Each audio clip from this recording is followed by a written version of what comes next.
fuck is you telling me?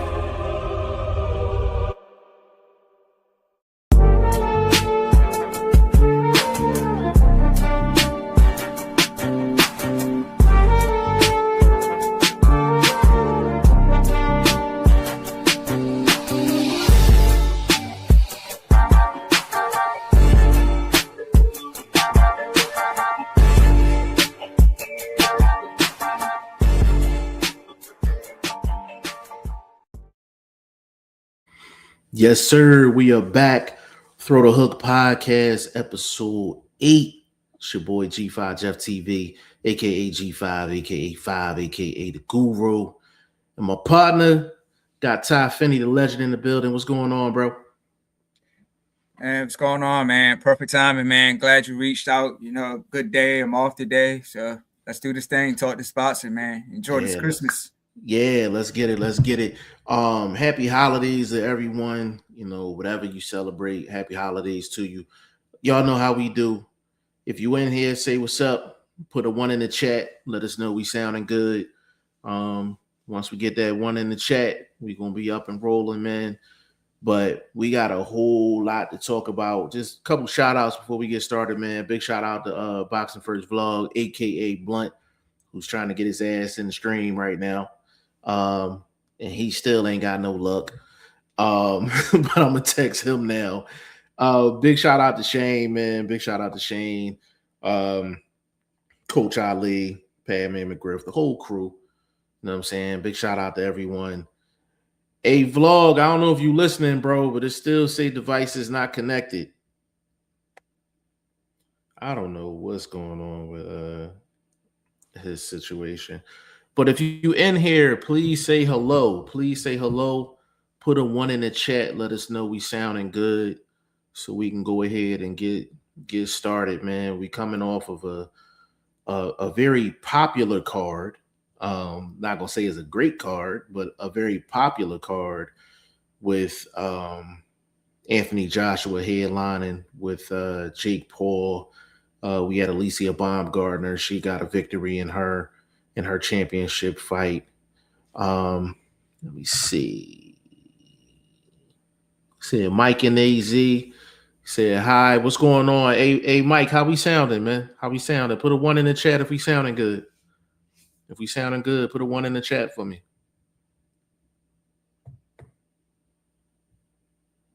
Yeah. So, hold on. We got a couple popping in here.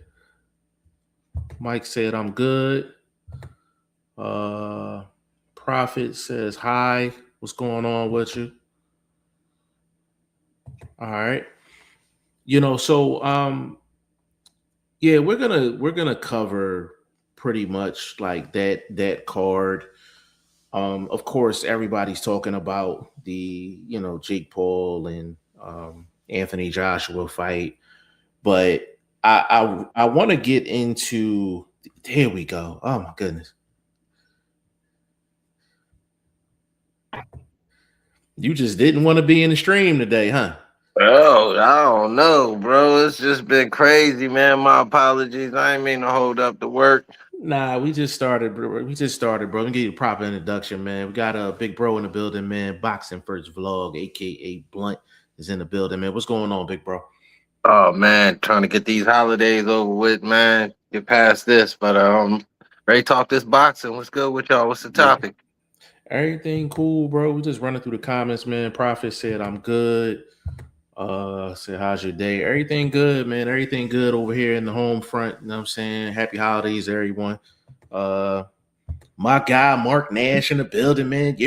What's up, bro?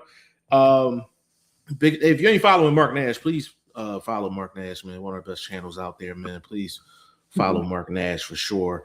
The first topic I really want to get into is actually the Alicia Baumgardner fight. And Legend and I was talking about it for a quick second before we went on live. Like, how did y'all feel about the 3-minute rounds? I'll speak kind of last on that, but how'd y'all feel about it? If not for a 12-round fight. I agree. I agree. It could be 3 minutes for 8. Yeah. Legend, what you thought? Yeah, I mean, we all know women's fights are 2 minutes for like 10, 10 rounds. So being a co-main, being co-main to Jake Paul's card and being an undisputed fight, I was cool with it. But it didn't seem like Bodine really had the gas tank to do that. So like going forward, I would like to see the women about go back to 2-minute rounds. But like I said, that was the co-main undisputed fight. So I was cool with it in that aspect. But yeah, women's boxing need to go back to 2 minutes unless they got the stamina, unless they got the gas tank to do that. Yeah, I think, to be honest with y'all, like if they're gonna do 3 minutes, like Vlog said, if it's 8 rounds or maybe 10, I'm cool with that.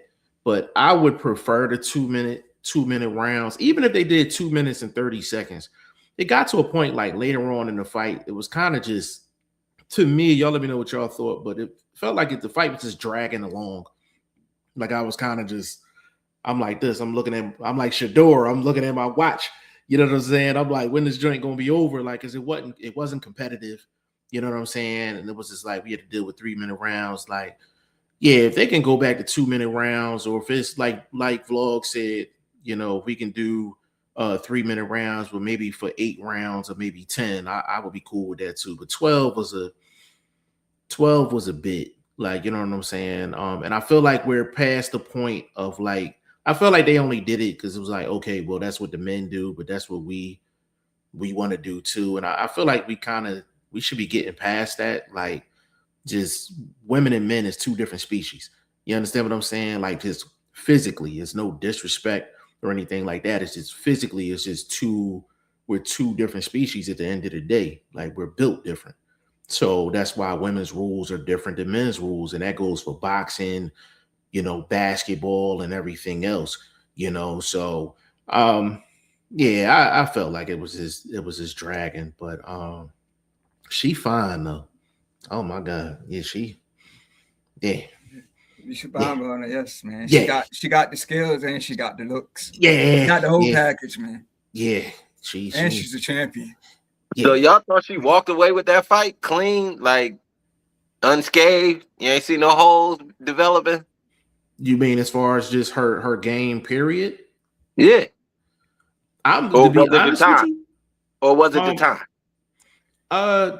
To be honest, I think skills wise, I think she has a lot of holes, to be honest with you. Like, I think she's just one of the best out of the crop.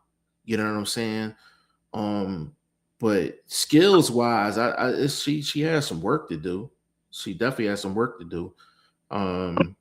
It's just not a lot of, Yeah, the pool ain't deep. I get it. Yeah, the pool. Yeah, the pool is definitely shallow.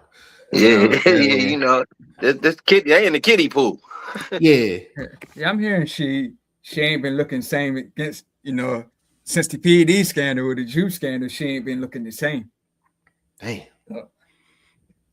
So, but I mean, to me, maybe it was just Boudin, her opponent. She looked good. She was landing the cleaner punches and everything. It's just her opponent. I think she was just too much for Boudin, but to me, she looked okay. You know what I mean? Boudin was getting off on her, bro. Obviously, she was like, to me, after this, I believe it was the 7th round when she scored a knockdown. Like, once she got up, she just looked like, I ain't got no chance of winning this. I'm just gonna go finish these last 4 rounds or so off. 4 or 5 rounds. It didn't look like her heart was in it. I mean, she landed some good shots, but it just, to me, it didn't seem like her heart was in it 100%. I mean, yeah, I think it was the time. That's where I was saying I don't know if it's defensive lackage completely throughout the fight from Baumgartner, because she was catching combinations. It wasn't like she was eating these singles and she just had to deal with these singles coming from out of nowhere throughout the fight.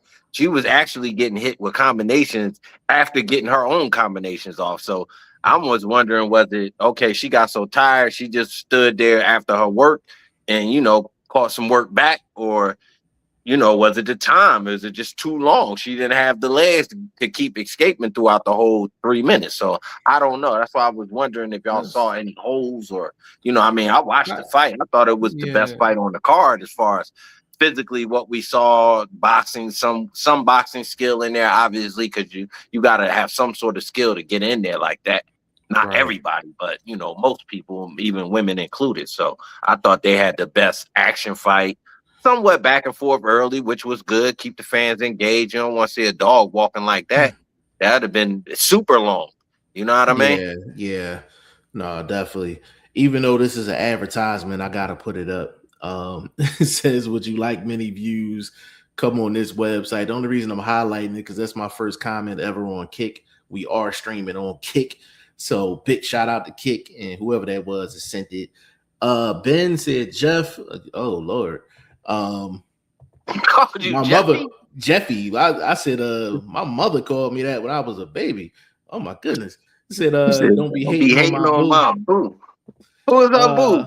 I guess Baumgartner. I guess I ain't throwing no shade. I ain't throwing no shade. Oh, she is that a girl? Tiger. I thought it was a girl calling you Jeffy. I don't know.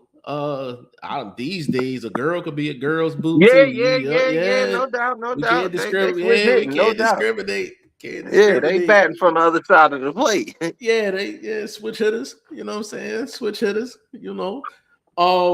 They just it seemed like they both fought with the 3 minutes in mind. You know what I'm saying? Like that was the vibe that I got. But you know, it was definitely some good action. We on this fight still, right? Mm-hmm.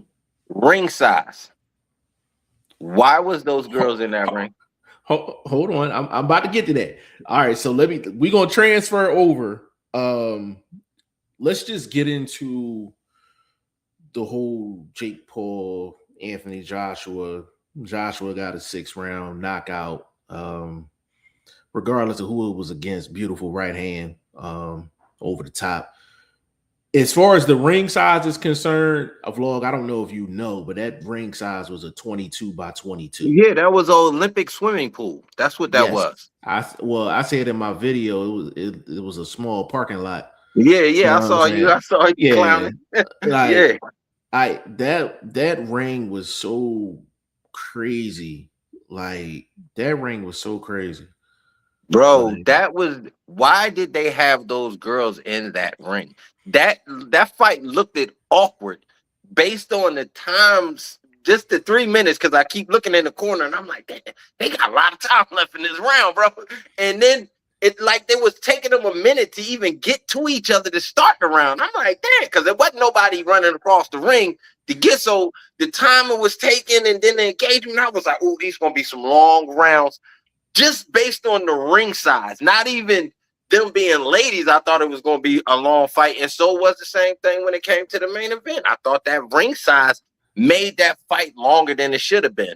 In my personal opinion, and I'm a strategist in this boxing world, they did Jake Paul a detriment. I'm not screaming for him to win, but as a strategist, if you wanted to give him his best opportunities, don't allow him to overuse his legs with such a big ring. You shorten the ring, make him work on his actual boxing. I ain't gonna say ability, but learning, whatever he's learning. Let's see what the angles is like. Let's see what the, you know what I mean, the side steps, the parries. Like, let's see some other stuff outside of the jaw jacket. And we didn't see anything but jaw jacket since he started this boxing thing. Well, I mean, Legend, you got something for that? That was the first thing I noticed, man, when I turned on the card from the get-go, was that ring. I said, dang, that's a big ring. And that was a 100% to me, a Jake Paul move. He knew he's going in there against a big guy, a big puncher. So he knew he had to use his legs. And that's what he did. That's what he did. But hold up though, Ty. Isn't if you're smart, a big man coming forward won't burn out like a big man trying to avoid somebody else. See, so it's not like you went in there like, yo, I'm gonna give this dude a big ring because he gonna be running. And eventually I'm gonna catch him. What? How are you thinking you're going to be the dude of running, avoiding a dude that, can get to people. He ain't the greatest cutting the ring off type of guy, but we've seen him corner several of his opponents and get them out of there. So he does have the ability to trap you at some point, run you down at some point. So I just thought it was just bad strategists, bad management, and they actually served him up on a platter like Netflix wanted him to be, served up on a platter. Well, I mean, let me ask you this, Vlog. Has Jake Paul fought like that against anybody else that he's fought? Jake Paul is stopping these guys. This the first, yeah, he fought a little bit like that against Fury. He was doing a lot of round the ring, forcing Fury to come to him. A lot of that pulling him in, tying up, leaning on the ropes, trying to rest himself. I saw a lot of that sort of roundabout the ring sort of boxing style that he has, which is not really a style because he's not throwing the jab off the ropes. He's not doing anything slick or boxer-esque off those ropes. But go ahead, Jeff. I don't want to hold you up, my dude. This your show. We good. No, we straight. I think it played out exactly. I think it just played out the way it was supposed to play out. Like 22 by 22 was insane, yo. Like it's insane. Like the amount of movement that he had, he was tired. Listen, he was tired after round 2, just off of the movement. Yeah, but he's never been somebody that has a high conditioning, even when he's coming forward and he's the aggressor. Understood, but it's kind of like a pick your poison when you fight a guy like that. Oh yeah, that's Netflix told him you gonna take this shot.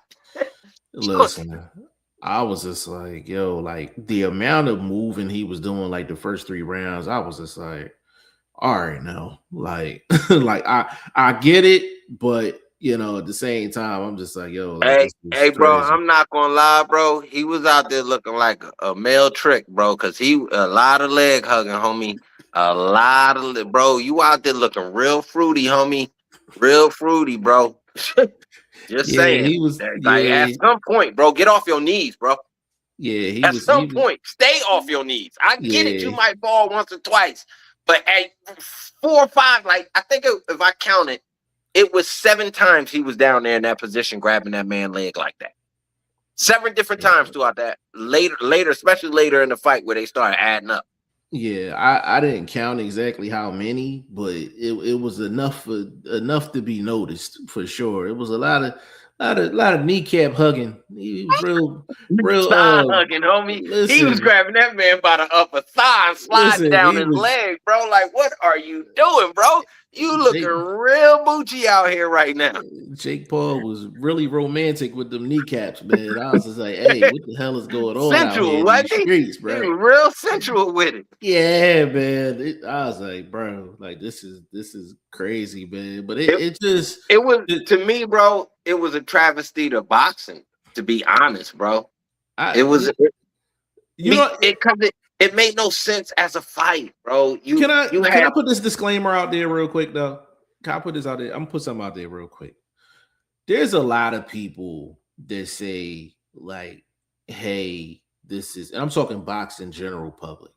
They'll say, hey, what is boxing coming to? Like, this is not real boxing. Like these exhibitions, this is not real boxing. The thing about it is, if you're going to say that, right? When real boxing comes to your screen, actually show the same energy as you do when you see these exhibitions and you're expressing all of these different opinions and you're spending time actually commenting on these fights that are quote unquote not boxing. When we get real boxing on the screen, a lot of people was nowhere to be found. A lot of people was nowhere to be found. Go ahead, Legend. Go ahead. I agree with that because if I can't remember the exact numbers, but I just remember Jake Paul and Mike Tyson doing better numbers than Crawford and Canelo. I mean, that don't make sense. Yeah, but that just shows you a lot of casuals are tuning in to watch these fights. But it kind of to me, it kind of upsets me because you got like a legit fight between Crawford and Canelo, top fighters, and they don't even do good numbers as, old Mike Tyson and a YouTuber. It just don't make sense to me. But, it just shows there's a lot of casuals out there. It's a lot of casuals out there, and even I think in the You one. know Go what ahead, that told me though? I ain't gonna lie to you. When you mention those numbers, that told me Canelo's true fan base didn't have faith in him. And that's probably didn't even start from that fight. It probably started from 2 or 3 fights earlier as we started to see him fade. But if that fight didn't sell, when that's all anybody would really pay for is to see, you know what I mean? To lose is like, come on, bro. But I think his fan base didn't have any faith in him because they, you know the truth. So what you gonna pay for what you already know? So I could kind of see them numbers not being as great compared to some of his other numbers. Yeah, and I think to add on to that, I think I think his stock is just going down. I think his stock is going down. Bud has never been the guy to really pack a major house out. You know what I'm saying? Canelo's the one that usually packed the houses out. So to see that the numbers didn't match up with that fight, you know, it just seemed like Canelo's just kind of on a downslide, even though it was a good fight. You know, it was a good fight, but I think that was just a sign that Canelo's popularity is going down and just less people are willing to watch him, you know, on a big stage. You know, let me get in these comments real quick. Fredo, what's going on, bro? He said, to go from decisions with 60-year-old Mike Tyson and washed up Chavez Jr. to fighting a 36-year-old two-time heavyweight champ, gold medalist in AJ is an insane jump in the competition. I definitely agree with that. I think Netflix, I think Netflix told Jake Paul, like, hey, listen, we got to get somebody in here that's going to sell. So I don't think that was 100% his choice, but I think that was something that was presented to him, and the numbers look right, and he just went on and took it. I don't think it was about the competition. He's just putting on an event. I think that's just literally what it is. Yeah, and not to mention he was supposed to fight Tank first. Yeah, that would have been crazy. Like, I'm kind of glad the Tank fight didn't fall through. Like, I just can I be honest between the two? Go ahead. No, if that fight would have happened, to me, it would have made him look worse. So that fight not happening in the same results, or him losing on the card, or obviously being outboxed, and as we can see, Tank he literally can box. Not let alone just he's a puncher. He can box. He's trained by a great trainer. That being said, though, I think that loss would have made him look worse than actually being knocked out by AJ. Like, he's looking at everybody like, what y'all thought was supposed to happen? Yeah, we thought you wasn't going to get in that big-ass ring. We thought you was actually going to go in there and fight. That's what I thought. Hey, let me ask you this, Flo. If he fought Tank, I mean, I don't know what the rules were if he was going to fight Tank, but do you think he would have that same ring? Do you think the ring would have been the same size if he fought Tank? Oh, hell no.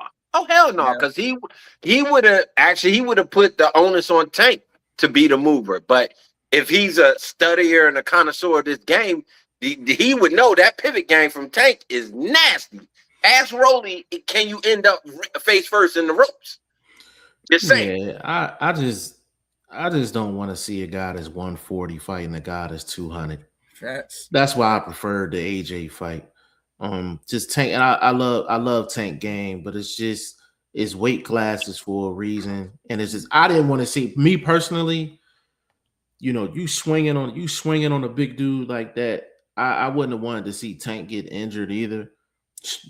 I agree with that. Yeah, I agree with that. You know what I'm saying? Yeah. So it's kind of like at least there was more of a comparability in size, between AJ and Jake Paul, but it's a lot of casuals. It's a lot of casuals. Jeff, was it actually a compatibility in size, or was he right in the middle? He was literally right in the middle between them two dudes. No. This is why you can tell he's not a real dude. He's not somebody that. No, I understand what you're saying. I'm just talking about the weight. Just 200, but 240 is.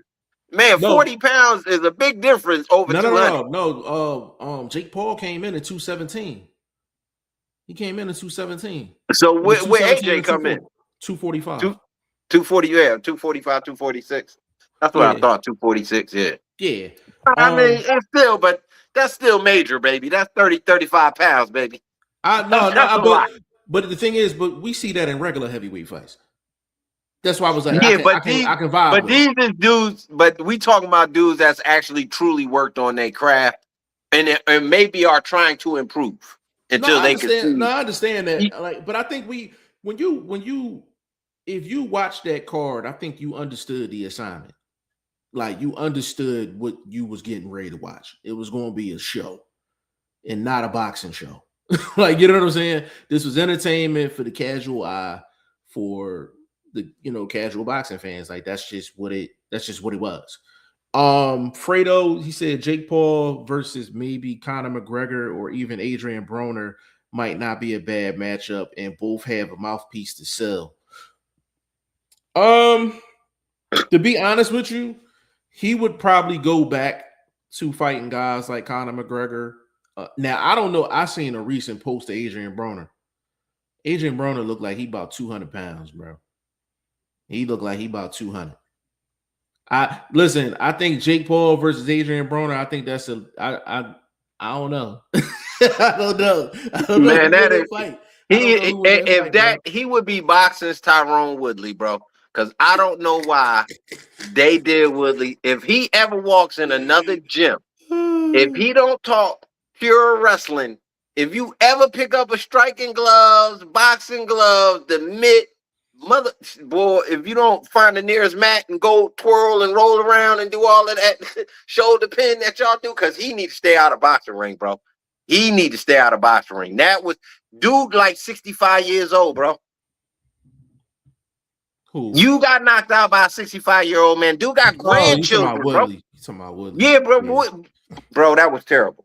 That was terrible. That whole card was not very good, but it was, like y'all said, it was entertainment. You know what I mean? It took a long time to get that knockout, but I wasn't very happy with it as a boxing fan because I didn't really see no true boxing out there. It just was a bunch of fights. That was even the girls. That was a title fight, and that was just a fight because Bumgarner was looking like a rusty nail at some points. Yeah, it was purely purely just it was entertainment for the casuals, man. But yeah, Jake Paul versus AB, that might be I gotta think about that. I think about that. Mark Nash, he said Canelo versus Crawford was a massive success. Oh, yeah, no, we're not saying that it wasn't. We're not saying that it wasn't. Like, Legend basically said that Canelo Crawford numbers weren't bigger than Jake Paul and Mike Tyson. That's what he was comparing it to. So, Canelo and Crawford it was a huge success. Definitely. He said Crawford been packing the house since Gamboa. Yeah, some of them fights, some of them were home games for sure. The Spence fight, Terrence Crawford's one of the he's one of the main names out here. You know what I'm saying? Like, so he said that's an incorrect narrative. He can't sell. No. I don't believe that he can't sell, because if he couldn't sell, he wouldn't have got the Canelo fight. You know what I'm saying? We talking about that crossover, that Beatles compared to, you know what I mean, to somebody from Motown, like that crossover. It's a point where it's got to happen. Obviously, it happened towards, like we said, with the Spence, then going into Canelo. He's obviously selling. He's doing numbers before that to even get those major fights like that. So the numbers they add up. Yeah, Crawford, and the thing is, Crawford, he's made major improvements in terms of like his like what he sells and him packing places. If you remember, Mark Nash at one point, Top Rank was saying they was losing money. You know what I'm saying? They was losing money with Terrence Crawford because he wasn't packing the house. So he's made a major transition from back in them days. He said, Mark Nash said, Woodley said he only had 3 weeks notice, 2 weeks of training. Why? I wonder why is that?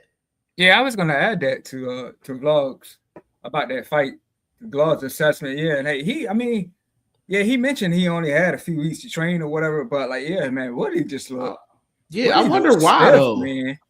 maybe. I mean, I guess maybe. But maybe training he has shouldn't. nothing. You can't train your whiskers. That's all I'm gonna say. And if you know your whiskers ain't no good, don't go put your jaws out there like that, bro. It's not every check is not a good check. All money ain't good money, bro. This dude, I mean, face first, bro. Come on, bro. What's wrong with you, bro? Like, don't do that to yourself. That's crash test dummy shit. Says Silva is a legend. He'll KO most dudes. No, Silva a bad boy. Silva a bad 50-year-old bad boy, but he a bad boy. Mark Nash said that's because Mike Tyson has been a cultural icon since the 80s. Canelo versus Crawford gate was 3 times higher. Yeah, that's what I'm saying though. Like but Mark Nash, it just goes back to the narrative. Like, just for Jake Paul to even be in the stratosphere as a Canelo Crawford is kind of the point. You know, and that's, see, we got to look at it this way too, because that was on a streaming service. How many of them people watched that, bought that streaming service for the first time for that fight? It's a big difference to how many people literally bought the pay-per-view on DAZN to see them dudes fight. So it's I think it's a little bit give and take when we talking numbers and how relevant the numbers is. I think 3 times it's Fanny's in the house and in the building. Come on, bro. Gate money is real money. Gate money is the foundation of this shit. No, because if you got 18 million people that already paid for your streaming service watching that fight, is it really eyes on that fight? Is he really contributing to your network and what's going on? No, I see what you're saying, because it's like if it's an actual pay-per-view, you're actually paying out money for that specific event. Netflix is, I think, either their top 3 in terms of like actual subscribers in terms of streaming service. So no, I get where you're going with that, but I don't want to lose, like, I don't want to lose the context of this conversation. The context. Oh yeah, no doubt. I ain't staring it. Yeah, it's really for someone that's a quote unquote YouTuber to even have numbers even close to any of our legends in terms of actual fighters. It just goes to show how many casual fans there are out here. It's a lot of casual fans out here, but I think these Jake Paul fights are actually showing how many casual fans are actually out here. I got a question for you. Mm-hmm. Are them casual fans a product of this era that we in, or have them casual fans always been around since the golden days? They just never had a voice. I think it's probably more the era. I would say it's probably more the era. You know what I mean? You know, it's just, but you have more action type events. So you have like MMA is more popular now than it was back in the day. You got some of them people that watch that. You got the league where they smacking the hell out of people. You got that, and people are entertained by that. So I think it's kind of a little bit of the era too, but you know, it's just a lot of casuals out here. There's a lot of casuals out here. Oh, you know, let me get in this real quick. He said that's not true. They lost money because Bud didn't give them a discount during COVID. Yeah, he didn't give him a discount during COVID, but the one thing about Bob Arum, like, he'll pick and choose who he say that about. And Mark Nash, you know this, he'll do that with the black fighter. So me saying that was kind of, people listen to Bob Arum. So when Bob Arum said like, hey, I'm losing money on Bud, people was running with it. Whether it was right, wrong, or in between. Because at the end of the day, like, Mark Nash, we don't have the books. We don't have the books. Like, I don't have the books. You don't have the books. Nobody has the books. So we don't actually know how much profit it was and profit loss margins. But his track record could speak to that. You know what I'm saying? Because it sounds similar to what he was saying when he had Floyd, and he was saying Floyd was costing too much for promotion. Yeah. So isn't that the same sort of argument? Just worded it differently. But I think he goes there. But it seems like he goes there with the black fighter. That's my point. I'm just speaking. Like 2 of his biggest black fighters he's ever had at top rank. He said the same looking thing. At them historically now. Yeah, it's the same argument, just stated differently for 2 different fighters, but it's the same argument. And then you have to have that logic. You have to have that knowledge to kind of differentiate like him just posturing and negotiating or him just like hating. And I'm talking about Bob Arum. Like Bob Arum could have, like, Floyd got bought out of that contract. Floyd got bought out of that contract. Like, to be honest with you, I'm like, if Bob Arum really wasn't being cheap, he could have just kept Floyd. You know what I'm saying? Like, could have kept him.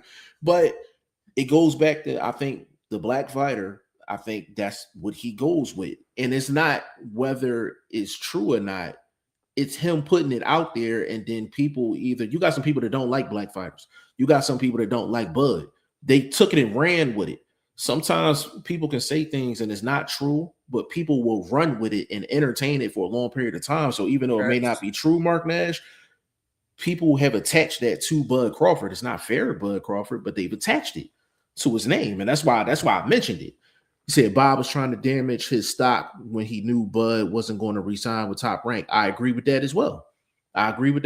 And it's a whole, like, Bob Arum has a track record of doing this with not only the black fighter, but just a fighter that's getting ready to leave Top Rank. Like, he pulled some BS with Manny too. He pulled some BS with Manny Pacquiao too. You know what I'm saying? He said that's proprietary information. We never know how many bought that app unless they tell us, though. No, that's a fact. That's a fact. He said Netflix is number 1, Amazon and Disney are 2 and 3. Yeah, but see, that's what I'm saying. But I'm just using us, and we'll never know their company numbers, but we can apply common sense to be like, yo, I doubt if that was 50,000 new people came in there and purchased that app for that fight. No, I got you. What I mean? Yeah, if you're already, I got you. You kind of see what I'm saying? I see exactly what you're saying. Like, it's one of them things. It's like Mark Nash said, like, Netflix is number 1. So you're having that type of an event on the number 1 streaming platform in the world. It's like, how many eyeballs were actually on there for the first time, or it's just on the biggest platform in the world. You know what I'm saying? Like, if you put my podcast on Netflix, I'm like, my numbers is gonna go crazy just because I know somebody's gonna glance by it. Like, I get what you're saying, for sure, but it's kind of that's just the world that we're in. I think we have a lot of real boxing going on. We got a lot of good matchups, a lot of competitive matchups that happen, but it's just every once in a while you'll have this quote unquote exhibition for, the casual fans, and I just don't want people to get too invested. Is it me, or did boxing feel like it was like a strike year? Like, you know what I mean? Felt like kind of what was happening in Hollywood, like, when all them writers and everybody went on strike, and just like everything just kind of, came to a little. It just didn't have a flow. Then we didn't have that year. I think coming 26, I think boxing gonna make up, because obviously my look ahead is some outstanding fights. It ain't a lot of like quote unquote pay-per-view fights, but for real boxing heads, there's some serious fights coming up early in 2026. So I think it's a makeup year for boxing, personally myself, especially when this is supposed to have been quote unquote one of the biggest cards of the year. Like, but we've had some real good cards this year. I think we've had probably more talk about exhibitions than anything else. But I mean, Mr. Turkey Island Sheik has done put on some real good cards this year. You know what I mean? But January's looking nice though. January's looking nice for sure. Well, maybe for us, I think, what American fighters have kind of didn't do this year in the game. Even our American Latin fighters, like, I don't think we really had that guy surge ahead. Mason did his thing late, rounded out the year, but again, promoted not as well, you know what I mean? Based on what I can see in social media and out here in the public, I didn't see him promoted that way as to be that next guy. You know what I mean? Obviously a world champ, the youngest in boxing history, or at least in that weight. You talking about Abdullah? Yeah. Like, yeah, that's what I'm saying. I don't know how, like, I just felt like it was a slightly down year for boxing, especially on the western side of the map. Sully doing his thing. I think we've had, like, I gotta go back and think about it in terms of like the entire year. But That's we've had some major cards, bro. We've had some major cards this year. Major I action. mean, We've had some major action this year, bro. Now comparing a couple cards to like the whole year, like that's why I said I gotta actually sit back and actually kind of yeah, recap the whole year. You yeah, know? but if to me, if the card was that good, it from March of 2025, it's right there at the top of your tongue, yo. That main event for that world title, you know what I mean? Them two dudes went in there. That's not it's not right here for me. What happened late, because it seemed like we waited late for, obviously we got past the Canelo situation, but that was almost like inevitable. So I don't even know if that was such a climactic moment for this boxing year. For me personally, I know it's historical and all of that, but it was almost like we seen the writing on the wall. Like we've already seen this dude be slow to the punch. Left hook coming from, I mean, like your grandma throwing that shit. You could see her getting it, a shoulder ready, trying to loosen the elbow up to throw that left hook to the body. So he just been looking that bad to me for that fight to be like, yo, it's the biggest upset and all of that. And it just, I don't know, a little bit lackluster just because his performance level. Hey, you're talking about Canelo? Yeah, talking about Canelo. So wrapping up the year, that's why I just felt like it didn't really. Remember when said your curl didn't quite curl up? It's just like this boxing year just didn't quite curl up for me. I can't. Well, I mean, now you said that I probably need to do like an end of the year show, probably just to recap the year, and get other people's opinion on it. Just if you were in here, like, what was your opinion of the year as far as boxing is concerned? He said my mom and aunties watched the Mike versus Paul fight for Mike. They all slipped the Canelo Crawford. Said, yeah, but we as hardcore shouldn't repeat lies and rumors from casuals. Now, see, I disagree with that, but I'm gonna tell you why I disagree with that. There's hardcore fans that have a lot of hatred for certain fighters. It could be certain fighters, certain promotional companies. You have a lot of hardcore fans that really they only focus on certain areas. You know what I'm saying? Like we got a lot of biased hardcore fans. That's where I'm trying to go. We have a lot of biased hardcore fans.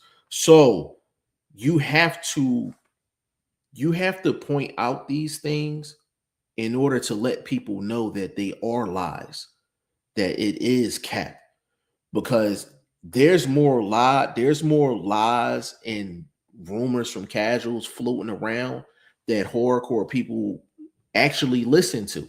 You go on Facebook, right? You go on Facebook, there's boxing groups that have 200, 300, 400,000 members, and you see all types of crap on there. But you'll see like 400 or 500 comments, and these are like, some of them are like hardcore fans going back and forth with casuals trying to really like educate.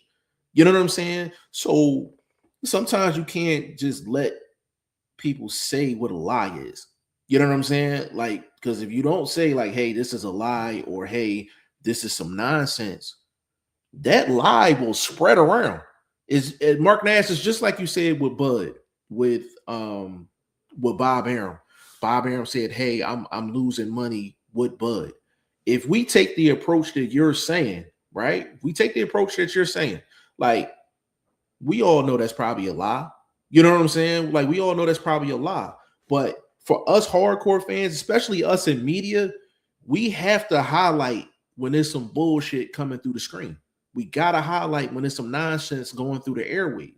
Like, it's our job. It's our job. And we can't say, hey, I have the same knowledge as Mark Nash, or Mark Nash has the same knowledge as me. We have to make sure that we're delivering that message to all of the people, saying, hey, this person said this is nonsense. Like, you have to highlight it, because you can't assume that every hardcore fan has the same knowledge. Can I do that right now then? Can I do that right now? This, for example, of what Jeff is talking about. They just Maxi Pad in them from Ring Magazine. They just had who's Maxi Pad? Because you got I know who you're talking about, but you gotta say Kellerman. Kellerman. Okay, go ahead. Maxi Pad Kellerman was on that Ring Magazine platform that they done gave him to for him to do what he do. You know, he the Grand Wizard. So anyway, that said, they were letting Ryan Garcia bump his gums, which most of these platforms do. But if they were solid in supporting Jeff's statement, he said, "Yo, whatever I took, it was tainted." Instead of being real to the game and just a real person and a real journalist, a real boxing fan, head supporter of just the sport, you would have been like, "Yo, tainted by who, where, when, and why?" Not let him just say, "Yo, these things could be tainted," and just let him walk off with that and just leave that out there as if that's just it. He said it was tainted, so that's just it. What the bro? Like that's what I mean. You can't. I agree. You can't let these dudes get away with it, but you have these big platforms like Ring Magazine where they allow them to get away with it. So that reinforces the casuals to believe that they guy was wrong in some kind of way for having a DQ on his record or losing his belt or whatever, and just not being solid people because they're supporting this. So we gotta fight back. So even from the smallest platforms like mine. And Mark Nash and I'll give you another example. So take Subriel Matias, right? Subriel Matias fight is still going on. Mark Nash, you and I both know, and everybody else know that he failed the test. He failed the test. His test came back hot. The WBC said, "Hey, he's innocent, but he has to take an additional test, and he has a year probation." Mark Nash, it is our job to tell everyone that's bullshit. What the WBC is kicking is bullshit. You feel what I'm saying? I don't care if it's from casuals. I don't care if it's from the WBC. I don't care if it's from a sanctioning body. I don't care. Listen, it can be legend. It can be blunt. If I feel like it's some cap, I'm like, yo, bro, that's cap. You know what I'm saying? Like as media, if we're hardcores, part of our job is to highlight the nonsense and let people know what's real and what's not. That's kind of just part of our job. You know what I'm saying? That's part of our job. So I don't agree with we shouldn't repeat lies and rumors from casuals. We have to highlight that stuff because we don't know who's listening to it. But what about when the boxers and them lie? What about when the boxers lie and they management lie? Like what about boxers lie, management lie, casuals lie, like a lot of people lie. I'm like, but if you keeping it 100 and you keeping it straight down the middle, I don't assume anybody that's listening to me or Legend or Blunt, whoever's listening, I don't assume you have a certain level of intelligence when it comes down to boxing. So I always feel like I got to educate at the end of the day, but I'm also humble enough to get educated. You understand what I'm saying? And so, Mark Nash, that's why I'm glad that you're in the comment section and you're saying the things that you're saying, because people need to hear these different types of perspectives. But we're coming down two different paths, but we're getting to the same spot.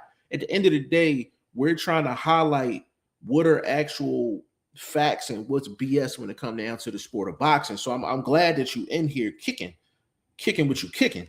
You know what I'm saying? He said, "Tell me how get to that number 50,000 that 50,000 did or didn't buy the app for the fight."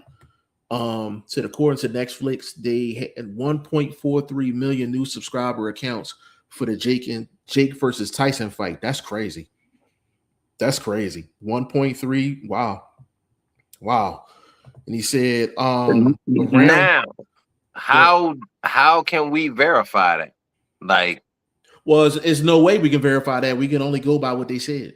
That's what I mean. Like that's it's like when you talk gate numbers, like when Ty brought up the gate, that you can see that when they panning that camera around, you can see that. You know what I mean? So that's a little different than them saying. That's the world we in, though. Like it's just no doubt. That's the world we in for sure. No doubt.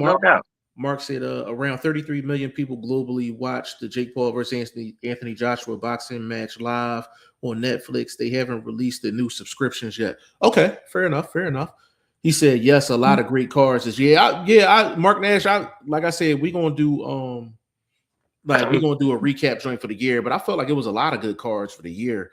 Was it that year? Like, we had some years in boxing right before COVID. Like, you know what I mean? Even struggling through COVID, we had some decent little fights. You know, I'm just saying, I just didn't. Hold on. Just for me. Ring 3 and 4 said the last Crescendo was a good card too. Canelo Crawford, Shakur Stevenson. He said, I had a blast. I went this year in boxing. I went to Orlando, Vegas 3 times, in Japan, all for boxing. That's love, bro. That's what's up. That is what's up. He said, yeah, but that's not what was happening. Y'all said the Bud was packing out the arena, and I've been to mad fights. And it was packed. Let me see. He said, Hunt, you didn't highlight, fam. You said it like it was a fact. He said, yo, Maxi Pad, sometimes they aren't allowed to ask certain questions. I mean, I know. Yeah, because Tank just had a little interview situation like that, and dude was almost like a hype man, you know what I mean? He wasn't really interviewing him. He was kind of softballing it. You know, I get it. Yeah, he said that's definitely BS. But if you solid, though, you solid. You know what I'm saying? He said, I think I missed my point. He said, are you going to do a 2025 award show? I need to do one. Bro. I need to do one. He said, it's Bud Fighter of the Year and Bomac Trainer of the Year for you. I mean, just off of that victory alone, it's kind of hard to not give it to Bomac. I don't know. I don't know. The way they was hollering about that monster, that killer. Yeah, I don't know. Haney got a nice little, run at that Fight of the Year situation. Boxer of the Year too. You made Fighter of the Year? Yeah. Fight of the Year. That was still was a good fight. It slowed down the last 3, maybe 2, 3, you know what I mean? But I thought it was still a good fight. Yeah, I think we had a lot of good. Like I said, I think we had a lot of good cards this year. Like I said, I'll be able to do I'll probably set up a end of the year show where we can kind of highlight 2025 and maybe do some awards and things like that. I think that's a good idea. So I think we could definitely do that. But I'm glad Mark Nash made some of the comments that he made in here, because I'm like, it just goes to show people that are hardcores and people that have channels, everybody kind of had their own style on how they want to address certain things. Like me personally, like if somebody's kicking out a lie, you know what I'm saying, and it's a casual lie, but I see hardcores running with it, then I got to speak on it. Now, with some stuff that's just ridiculous, like I won't address some things, but it depends on how much traction the lie is actually getting. If the lie is actually, getting some traction, then I got to step in and be like, all right, listen, that's some nonsense. Like that's some BS. You know what I'm saying? But even with the Bud Crawford talk, people will say things about Bud Crawford just out of hatred. You understand what I'm saying? PBC back in the day used to have packed cards. And you know what they used to say, bro? They used to say, oh, the card really didn't sell. Al Heyman gave out a bunch of free tickets. Or if it was a fight in Vegas and it ended up being packed, they'd be like, oh, well, they just gave out free comps towards the end of the end of the promotion. You understand what I'm saying? Like, so even if a fight is packed, a person that has a negative connotation or somebody that just wants to put a negative spin on it, they'll say, oh, well, it was only packed because they gave out free tickets at the last minute. So you got that too. So I'm like, you have to put everything into context. Now, as far as Bud is concerned, yes, Bud has been stepping it up. Bud has been stepping it up. Spence, Porter, he just had the Canelo fight. Like he's, he's unified. Like we understand it. So when I speak of Bud, I think Bud has just as many haters as fans. So when you're speaking about his crossroad, and for a lot of fighters in them positions, same thing with Canelo. When you leave that original base, is like, especially if you're leaving that original base accomplished, your takeoff and your launch pad is pretty much set up.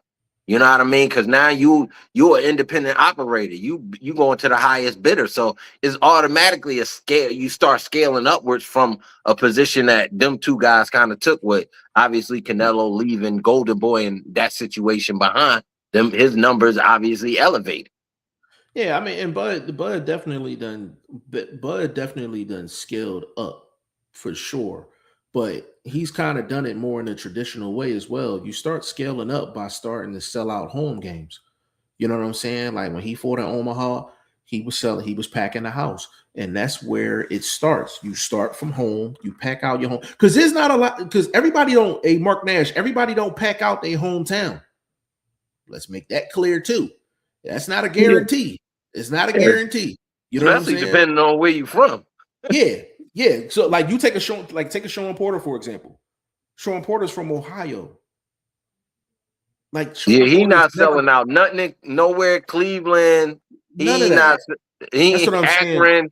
He might get a house in Akron.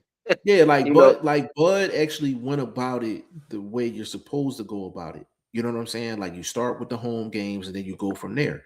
Not a lot of fighters can just start packing the house and they don't start like in their hometown. Like you take like Floyd's from Michigan. Like he's known to be from Vegas, but he's originally from Michigan. You know what I'm saying? But he ended up packing the house based off of not only his fights, but he started making power moves. Terrence Crawford started making power moves. He started making power moves, then his numbers started to increase. You said he was packing the house since Gamboa. Gamboa was a home game. A couple of them fights were home games, but as Crawford built his brand and built his popularity, them numbers started to go up. You know what I'm saying? So even with the Spence fight, before the Spence fight, this is why that's why I like people like Mark Nash to come into the comment section, because it sparks up my thought process. To be honest with you, a vlog legend, you tell me if I'm lying.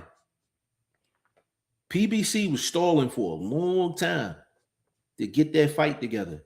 And one of the main things they was highlighting is that Bud wasn't putting up enough numbers. Am I lying? You know what I think that was?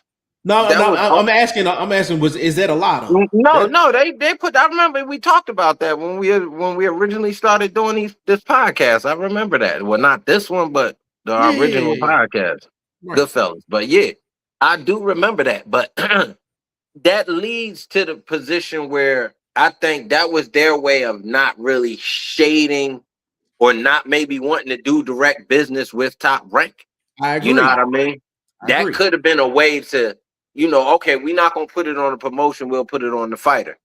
And it don't really hurt the matchup. You know what I mean? Don't do nothing market-wise per se in the long run. But maybe at that moment, if they were trying to make that fight within 3 months, that a statement like that wouldn't look good. You know what I mean? Projection-wise. But if you talking about just something to appease and say why it's not happening right now. Oh, well, it's Bud.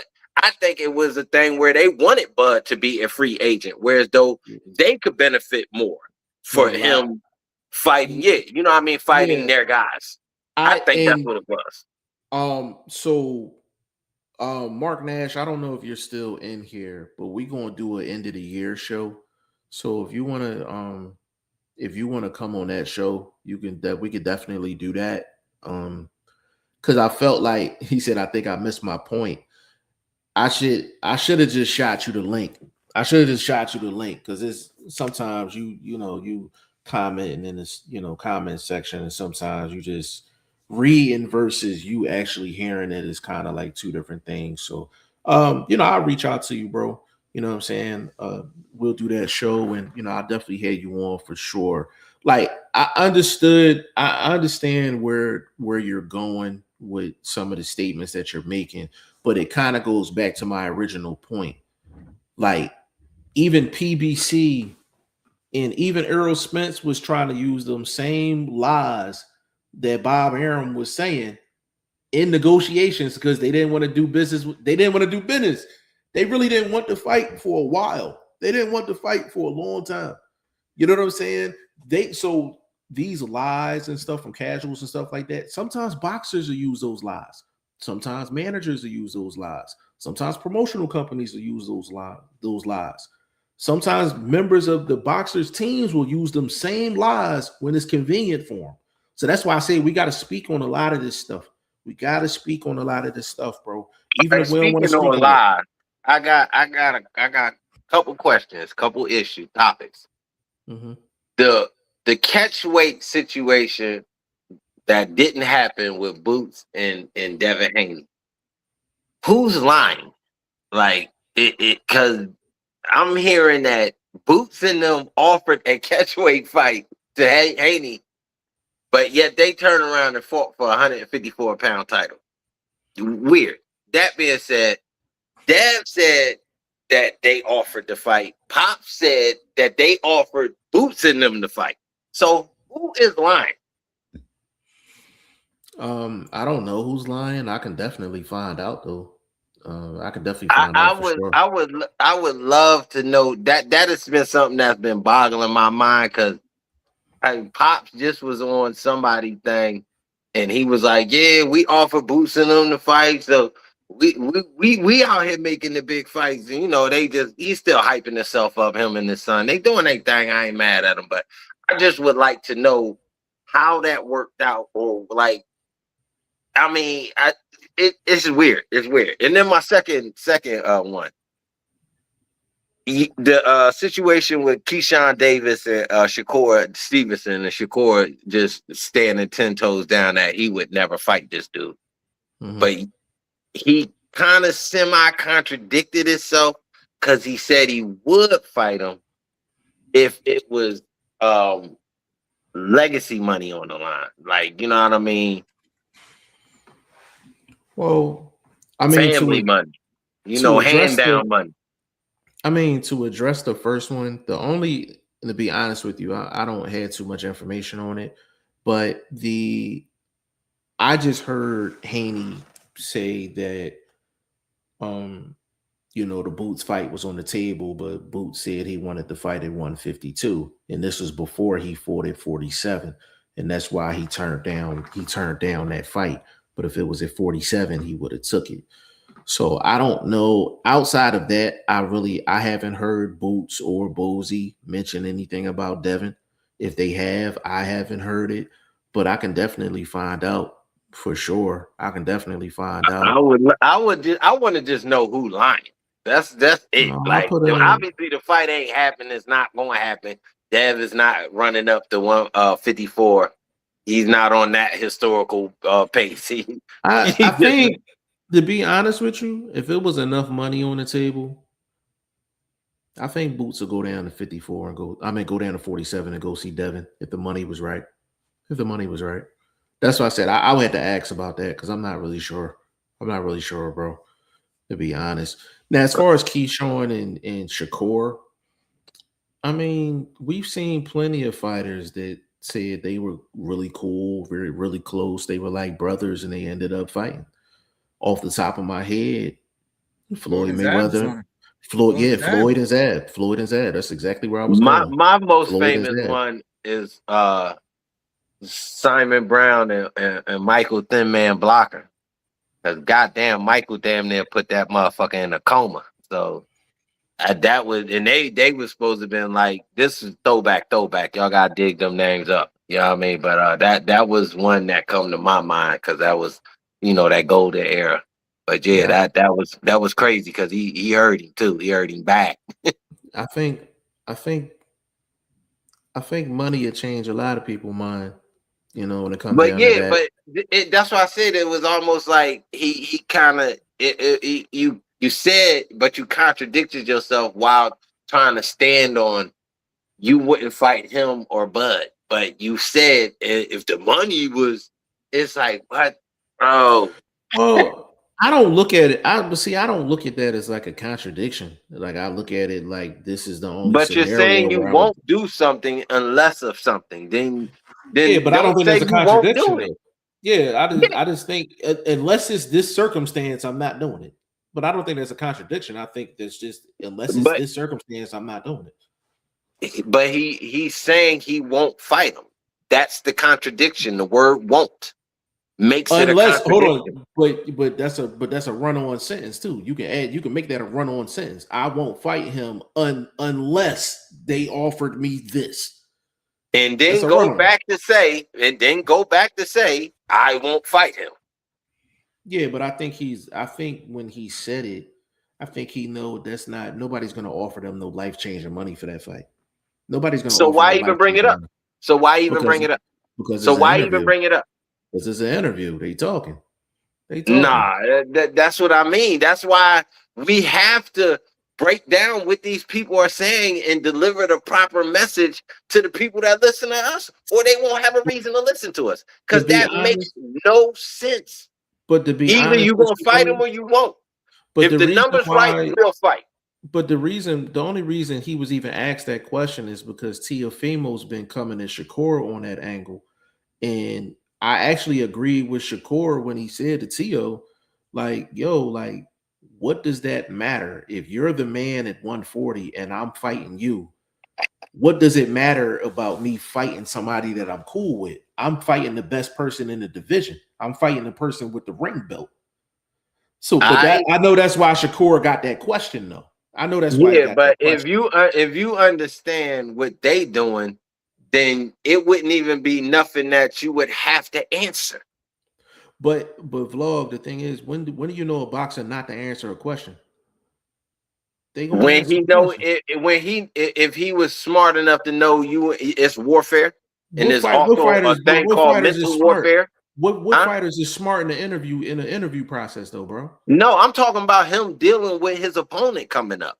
This is mental warfare. So if he trying to psychologically get in your head with this rigmarole stuff, you got to be bigger than that and say, "Yo, I would never fight my dude, and I'm standing on that. I'm fighting you." That's what the problem is. But You that's what he going into said to all him, this though. explanation and all of that. That's to me. And then again, I still stand on. I think it was a bit contradictory. I might be wrong. I might be misunderstanding the word contradiction. But when you say unless the numbers are, and then you started off where I won't, and then you say unless, and it's hypothetical numbers and fairy dust type of numbers. It's just weird, bro. It's just weird. It's super weird to me. That's all. I just and Bro, again, on some real trap, bro. Keyshawn Davis got not here all bright problems. He Keyshawn need to go. Davis got weight issues. That Yeah, Keyshawn Davis got to figure out what division he want to fight in. But that's why I said. But see, that's why I said I'm not even. I understand what you're saying, but I'm not even really entertaining it because I'm like Keyshawn Davis. The last time we seen Keyshawn, he was overweight. He ruined an entire show, and his brothers got into a fight backstage. Yo, but my man's went on a non-boxing platform to explain that. That's why I thought it was a big, like, yo, is you letting this man really psychologically try to get in your head and kick up dust in your camp and whoop-de-whoop and I don't think so because I don't think so because I'm like Keyshawn's not even in that camp anymore. Like, you know what I'm saying? Like I heard the same thing that you heard. Not per se camp, like, yo, they training together, but that's your squad member. Like that you trying to say that's your day one, that's your ace, you know what I mean? He been part of your posse. Y'all been posse. I get it.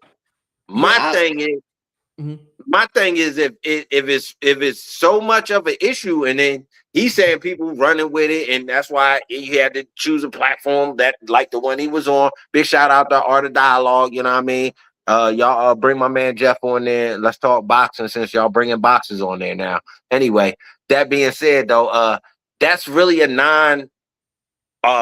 like sports-based platforms, usually music people, blah blah blah, people like that. You know what I mean? It's really it. I just think like you can't lose to psychological warfare. You know what I mean? And then just kind of, walking the fence a little bit. I mean, I don't really like. I just didn't take too much out of that because I'm just like, at the end of the day, I'm like, who's offering the money? And I don't see anybody offering no real money for that. So I'm like, in my book, I'm like, it don't matter if he contradicting, it don't matter if he's standing 10 toes down to me. It really don't matter to me. But I'm like, nobody's gonna pay no life-changing money to see Shakur and Keyshawn. That's just how I look at it. I don't think nobody's gonna. Yeah, I think it's just all talk. However you look at it, it's all talk. At the end of the day, he got a huge matchup on January 31st, and Keyshawn need to make weight. I'm sorry, Keyshawn got to make weight. Whatever weight you choose to be in, make it. That's all I can say to that young man. You need to make weight. I mean, and you got Nahir Albright problems. Yeah, is he supposed to be staying at 140? I don't know what Keyshawn doing. He talking about because Nahir was at 140, right? He's talking about fighting Africa. He's talking about fighting Africa. You know what I'm saying? Like, what you say, Ty? I said him and Richardson Hitchens had that back and forth. Like I kind of didn't like it because I was just like, I still just can't get over the fact that Keyshawn really he blew that event, man. So I guess with him going back and forth with Hitchens, I guess he's just trying to get himself back in the spotlight. Yeah, Hitchens, I'm like, why are you even entertaining that? I'm more pissed off about that than Shakur talking about Keyshawn. I'm like, for Richardson Hitchens, I'm like, why are you entertaining that? I'm like, yeah, his biggest fights is across the pond anyway. He'd get more money fighting them boys over there in London and all of that than anything with Keyshawn Davis right now. Top Rank ain't got nowhere to show no fights, so Keyshawn got streaming issues. Keyshawn got a lot of issues. Like, yeah, like where you fighting next, let alone wait. Right. And I'm like, you don't know who undercard you gonna be on, because you ain't got no card to carry no more. And you probably owe Bob Arum some money too, because you screwed that card up. That's what I'm saying. Like, some stuff, see, that's a classic situation where I'm like, I'll speak on it, but I'm not really entertaining it. Like, Keyshawn got a lot of other problems before he got to get to Nahir Albright. He got to get to Nahir Albright. Forget Hitchens. He got to get to Nahir Albright. He got to get to his tail. He done took that little Bob Arum money and put that money into his brothers and them. And obviously they not, they not on his level yet. You know what I mean? And I think that was a rush job. Probably a lot of wasted money behind him not able to win that fight. Yeah, and just the way that event, they last events in Virginia looked, because they had to give out refunds for that, Blunt. Yeah, I know a lot of people that went to that fight that was disappointed when that happened. Yeah, they had to give out. They wanted to see Keyshawn, but they didn't get. That's the main event. They didn't get it. So I know a handful of people that went to that card, and that was. Oh yeah, you don't get the main event. I need half my money back at least. Yeah, that's what I'm saying. Like, I'm like, whenever you mess up some Bob Arum money, it's gonna take you a while. It's gonna take you a while to get off the shelf. You know what I'm saying? It's gonna take you a long time to get off the shelf, man. Yeah, I mean, that's what I'm saying. Is he the type of dude Bob will serve up now? Why don't I think Bob Arum just need his money back, so he gonna put him back on. He gonna put him back. No, I mean, but that's what I mean. But in a platter wise, like he gonna be the B-side. To who though? I don't know. I'm just I'm asking. But Keyshawn's a really good fighter though, so I don't see anybody on top rank side. I don't see anybody being on top rank side. And I mean but top rank though, they not setting their own cards up, so they're in a fill-in position.